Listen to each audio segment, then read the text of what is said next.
come out of the Highlands, got some fuel, found this track. I stopped at a farmhouse and just checked that it actually is doable. The old geezer was like, well, did it in my car once. It's just beautiful and there's no one else around. It's actually quieter than the Highlands were. I just hope the the chain and sprockets still hold up. It's a bit muddy and my tyres are quite worn now, so that might be a bigger problem.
The sprocket is even more worn now.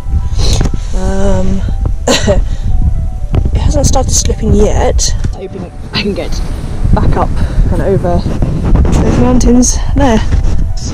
Otherwise I'm stuck.